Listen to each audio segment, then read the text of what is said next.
Hello, and glad to see you on our channel. Today we give you the hot news from Globe magazine. Meghan claimed that she wanted £100 million to divorce Harry. Meghan Markle is being used by anti-monarchists to bankrupt the Queen. Is this possible? It seems ridiculous, but there was a rumor going around some time ago that Meghan said she wanted £100 million to divorce Harry. She married into the wrong family if that is her price for giving Harry his freedom back. Come to think of it, wasn't that what they left the royal family to find? She doesn't stand a prayer. Her record of truthfulness and reliability is such that a good lawyer could pull her act to pieces in moments. In what ways has she contributed anything financial to the marriage that, so far, Prince Charles has funded? I thought a feminist believes in equality and no man would owe her a living. If she is entitled to, say, £1 million a year for Archie to keep him in the manner to which she thinks he ought to be entitled, that would only last for another 16 years and be paid annually. A house? No need to have a mansion, so she would have to downsize. I wonder what the legal profession would do with the two of them if it comes to that. And if they didn't get a prenup and Meghan wants a divorce, I bet Harry wishes they had. Plus, I'm reasonably certain that prenuptial agreements aren't legally binding under UK family law. The family court judge will take them into account and generally speaking does. However, they are under no obligation to do so. He is the last means she has to live the life she feels entitled to. Were she to divorce him, then it's goodbye to that life and hello to the stark realization that she will be perceived as damaged, money-grabbing goods with dwindling appeal. Who knows? I'm not an expert in family law and certainly not with regard to the U.S. There have been relatively high-profile cases over here in the past where the more powerful, usually male, has had the prenup torn up as it was so much in his favor that the terms were called blatantly unfair and that the judge went 50-50. In addition, if a divorce was in the works, if I was Harry and I was smart, negotiable, I would file the divorce in England to negate all the California community property laws. Although inherited property is off the table anyway, and normally property that is earned and or bought during the marriage is up for grabs, as Harry has made much. Legally, he didn't bring in much in the way of earnings into the marriage. The speaking engagement in Florida seems to be the only earned income. Filing in the UK would probably be best for Harry, but he seems to have lost his brains somewhere and has not yet found it again.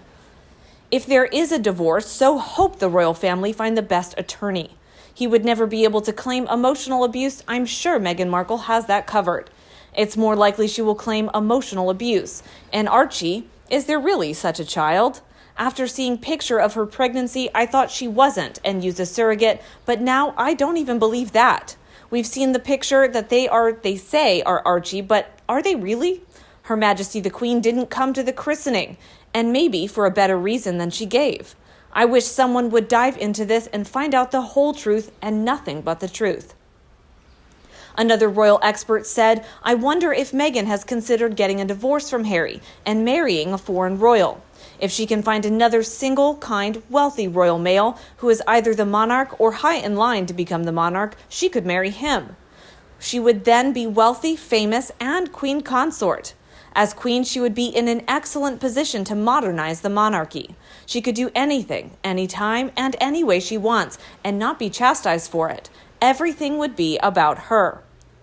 The expert continued, I don't think Harry would ever consider marrying a royal. Having been born and raised as a royal, he is familiar with all that royalty entails. For years, Harry has made it clear that he would resign his royal position. Shortly after their mother's death, Prince Charles took Harry and William to Africa to get away from it all. Since then, Harry has said numerous times Africa is where he is the happiest and where he can be his real self. If Harry were to move to Africa, he would continue to work on Diana's humanitarian causes and enjoy living the life he has always wanted. I think Harry has a deep soul in that he does see suffering humanity and wants to make a contribution. Prince Harry is forever tied to his mother, and what were Princess Diana's true altruistic efforts to alleviate suffering when she recognized it with great compassion? I think Harry would be very happy and that he would feel useful and worthy of his royal heritage in work where he feels his natural compassion and desire for change is challenged.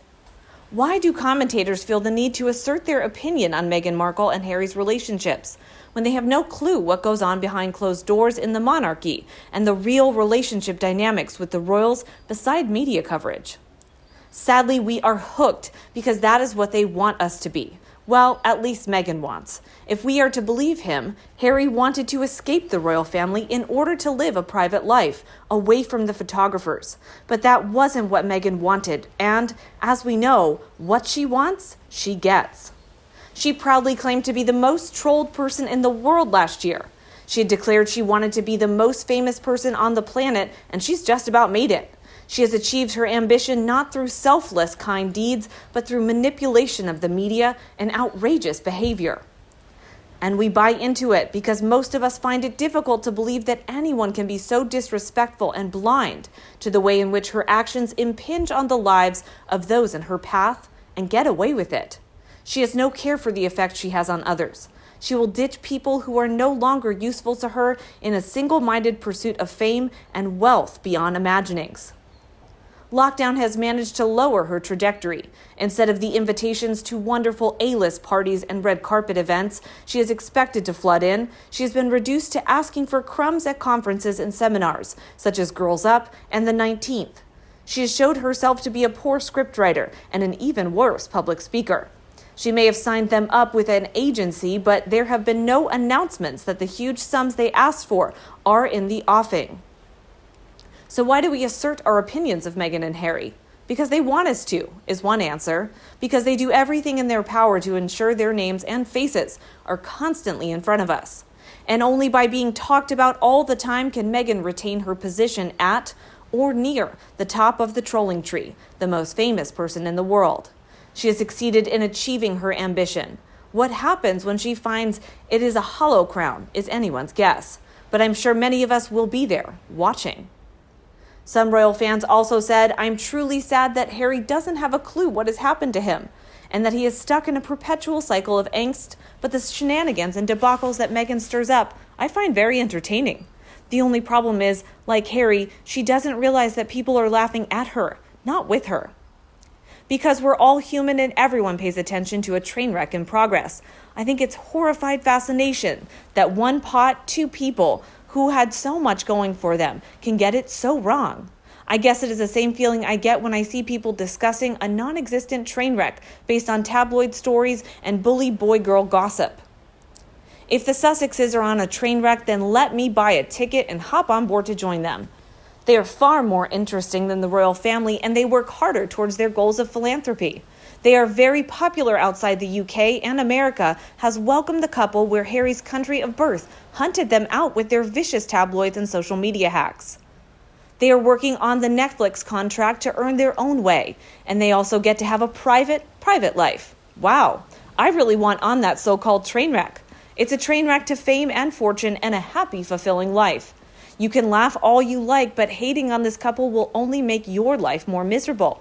That's a train wreck I wouldn't want to join.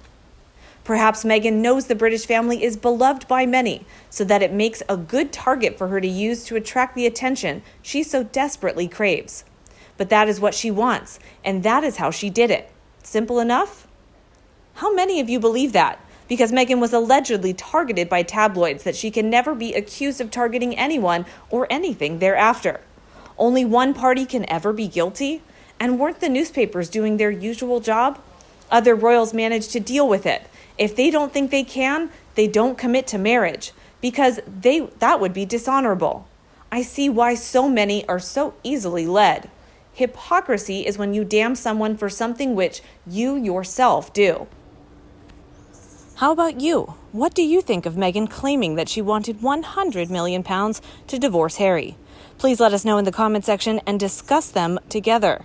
And as always, come back to our channel for all the latest news on the royal family, Meghan and Harry right here. Thanks for watching and see you in the next video. And don't forget to subscribe to our channel. Goodbye.